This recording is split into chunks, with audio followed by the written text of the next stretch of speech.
to visit Afghanistan and Kabul.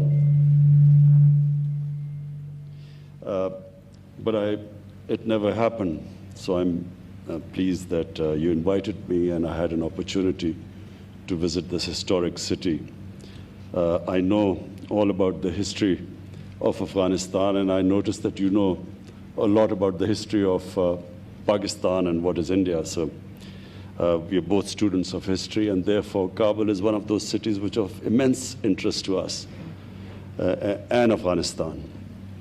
Until in the 60s and 70s, the favorite place for Pakistanis to visit was Kabul, and a lot of people from Afghanistan used to be visiting. Peshawar was a place for them to visit. So we have historical links, we have connections, we have relations between the two countries. So the whole idea of coming at a time when violence is increasing in Afghanistan is to assure you, Mr. President, that we, the people of Pakistan, the government of Pakistan, have only one concern, and that concern is what you are feeling in Afghanistan, that we want peace. We feel that people of Afghanistan have suffered for 4 decades, and if ever a human community needed peace, it's Afghanistan, and it is now. Pakistan played its role in getting the Taliban to talk to the Americans, and then the intra-Afghan dialogue. And we noticed with concern that the level of violence, despite the talks in Qatar, despite the talks, the level of violence is rising. So my idea of choosing this time to come was to assure you that Pakistan will do everything, whatever is possible, we will do to help reduce this violence and, in fact, move towards a ceasefire. We have formed committees, as you've said. The idea of committees is to ensure that there's communication between us, between our security agencies. Whenever you feel that there's somewhere Pakistan can help in reducing the violence, please let us know. We assure you that whatever possible within our grasp, within our reach, whatever we can do, we assure you that we will be doing our utmost to reduce this level of violence. Pakistan is the country after Afghanistan which is most interested in peace in Afghanistan. And the reason is the tribal areas of Pakistan, what was the ex-FATA, which has now got merged into Pakhtunkhwa. The ex-FATA region, the tribal areas, were devastated by the war on terror. Half of the population was internally displaced. Their livelihood was badly affected. Billions and billions of rupees of damage was done there. And so the best way we can help those people and people on both sides of the border is if there is peace and there's trade, there's connectivity.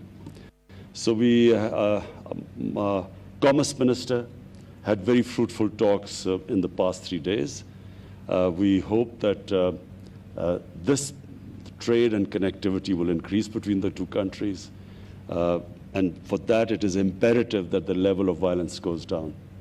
So I repeat again, Mr. President, that the whole objective of this visit is to build trust, to communicate more, to assure you that wherever you need our help, we will be more than your expectations, we will be, inshallah, helping you.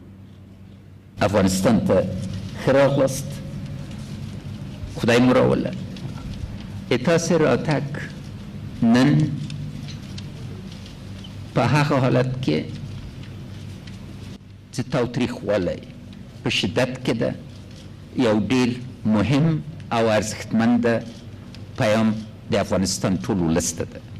ما از حضور صدر اعظم محترم پاکستان ابراز امتنان میکنیم و به اجازهتان چون در ترجمه چیزی غلط نشه مصوبت به انگلیسی میگم. Mr. Prime Minister, your coming here is historic. Our common objective is to take a leap of faith to overcome the distrust that has haunted our relationship. We've come to an understanding that a shared vision regarding cooperation is not only essential for relations between Pakistan and Afghanistan, but a harbinger of regional cooperation, connectivity.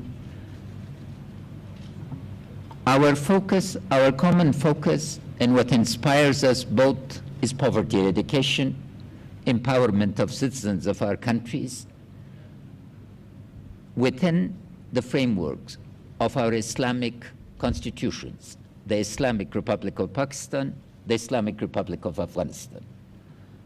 Respect for our Prophet, peace be upon him, is in the blood and mind of every Muslim, and as I brought to your attention, over 1,000 years review of literature in our history shows nothing but respect. There is not a single joke that you can find, because the Prophet's life and his tradition, his seerah, embodies the perfect Muslim's behavior, and as a guide to all of us, I'd like to thank you and assure you of our cooperation in making sure that our Occidental counterparts understand that positive freedom and negative freedom need to be differentiated.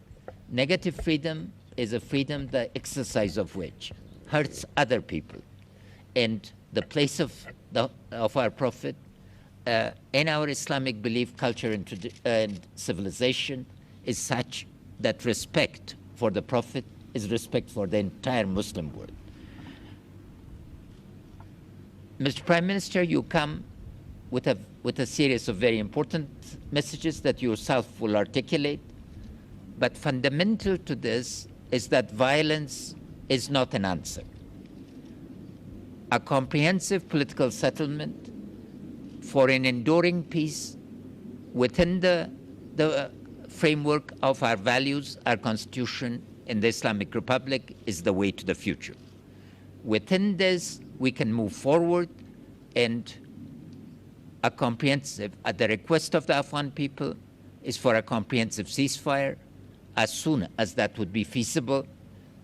All of us need to understand that resort to violence, the region is shown, and you're convinced from your personal experience, is not an answer. Embracing a constructive politics, a politics of engagement, an inclusive politics is the way to the future.